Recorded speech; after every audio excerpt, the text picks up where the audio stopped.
you really want a relationship, find a guy who wants you more than you want him, and he'll be willing to play by your rules. But if you're trying to please a guy, you're going to be afraid to even say something like that.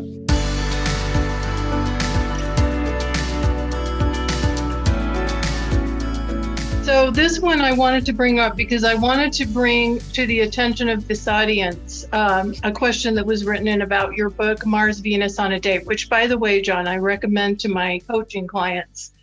And one of my coaching clients, we were having a conversation the other day, and she said, these 5 stages that John talks about, these stages of dating that John talks about in this book, she said, this has given me so much clarity. So here's a related question from Monica. She says, hi, John, thanks for taking our questions. In your book, Mars, Venus on a Date, you talk about the stages of dating, and I'm wondering if this is something to discuss with someone I am dating.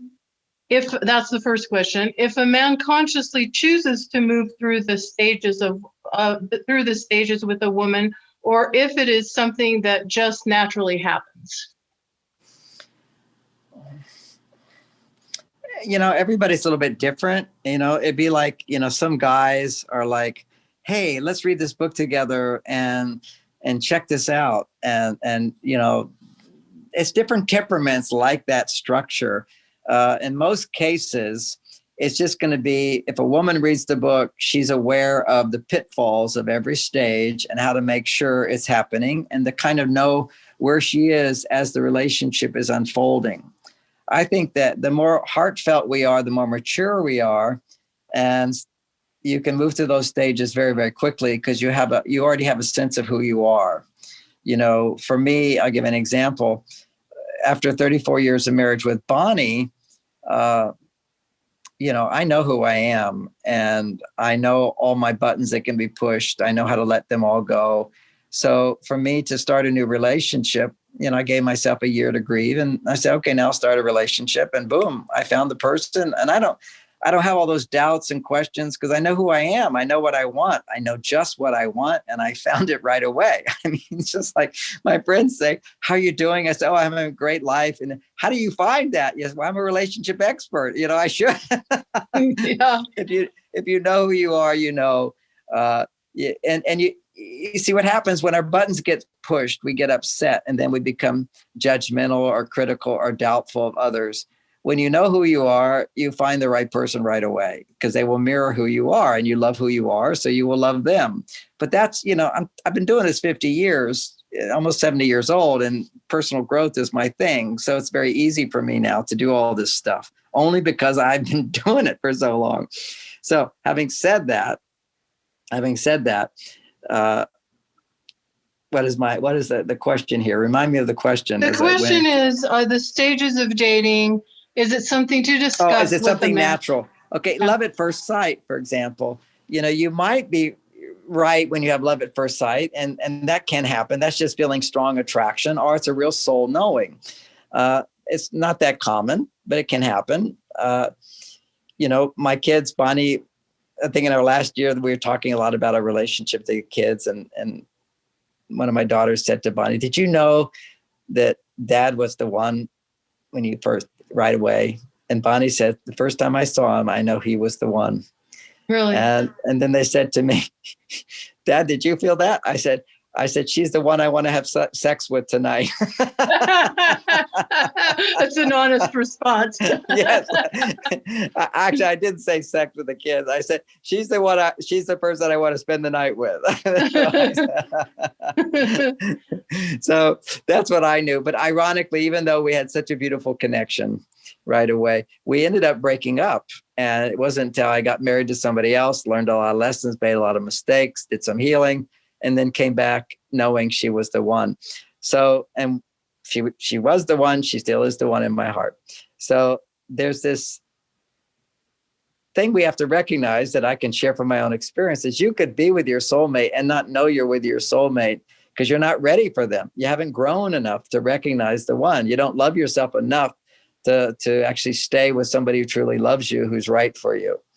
Because, not all of our thinking is correct, and we're down on ourselves, hard on ourselves, doubting ourselves. So back to the question, I'm just trying to answer questions today. So the question is, So do you go through those stages? Mainly you go through them being aware of where you are in the whole thing without trying to explain to where your partner is in the whole thing. But the third stage, first is attraction, then comes doubting, then comes commitment, then comes deeper intimacy. Your stuff comes up and you're able to overcome it. Then comes proposal. And then you act as if you're married, but without all the pressures of being married. Then you get married. So that's them in short. And every stage has its own challenges. So the one I'll talk about right now that you do need to, clearly talk about. The others, you just need to understand and act appropriately rather than make the common mistakes people make.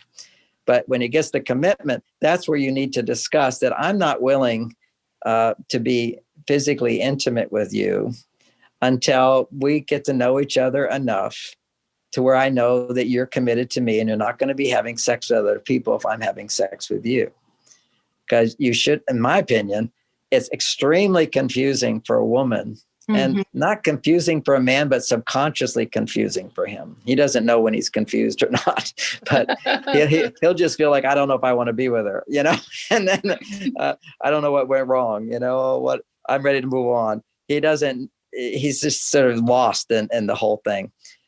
Women will often feel confused. They feel like, I don't know. Is he right? Is he wrong? Does he love me? That's when you want to all talk about the relationship. But there's a place where he wants to have sex with you and you go, I want to have sex with you, but I know for me, I'm being the woman here. For me, it just doesn't work for me to have sex if the man I'm having sex with is having sex with anybody else. So I want to feel that as long as we're having sex together, that we have a commitment and a promise to each other, then we're not going to have sex with other people. And in the beginning, I still need to go really slow with it. I don't want to have a whole lot of sex. I mean, I want to, but I know that I need to have it just occasionally, maybe like once a week, where it generally works for me. But I also need to feel that you're not having sex with anybody else in between, or that you're not having sex with yourself. That's really what works for me. I like to feel that the energy is building up. Now, that's pretty bold to say. He may not agree to that, but you really want a relationship. That's why I tell women, find a guy who wants you more than you want him, and he'll be willing to play by your rules. But if you're trying to please a guy, you're going to be afraid to even say something like that. And it really is kind of weird today to say something like that. I'll grant it, but I'm trying to popularize this research that shows that if men ejaculate more than once a week, they lose interest in the woman they're having sex with and are more interested in other women. And that's what causes us to become so confused is we start to compare. As soon as a man's testosterone levels go down, a woman's estrogen levels go down, that means she's in a little stress state. Whenever we're in stress, we always start comparing, and comparing is the thief of our happiness. There's always better on the other side of the fence, if you're feeling stressed. If you're not feeling stressed and you understand that the grass is greener on the other side of the fence is actually what you become when you're stressed, then you don't pay much attention to that and you focus on the good that you have. But that takes maturity. And that's why there's stages of this whole thing, because before you even get to that level, you have to have deep intimacy where you know yourself and you're able to share yourself with your partner. So that's where your stage 4 is, where your partner triggers you and you have all these judgments or disapproval or arguments that come up, and you're able to dissipate them very quickly by taking responsibility for going deeper and recognizing how you contribute to problems rather than them being the problem. You are responsible for how you feel. And that's the deep intimacy that you start to experience. You overcome that. Now you wake up one morning and you go, he's the one for me. Because you've connected with your soul through the relationship. Then you can see if they're your soulmate or not. And sometimes you get to that level of intimacy and they're not the one for you. You love them, but you realize they're not right for you. And that's okay too. How do you know if somebody's really right for you as a soulmate? Your heart has to be fully open. So how do you know if somebody's not right for you? Your heart has to be fully open, because when your heart's open, it's not like they opened your heart. You opened your heart in relationship to them, and we're able to know if they're the one that you want to share your life with. They could be the one you want to grow in love with for a while and move on. There's no just because you love someone, you have to spend your life with them or they're the right person for you. But if you open your heart, then you know. Knowing is something that comes to us when our heart is open, and it's just no reasons even.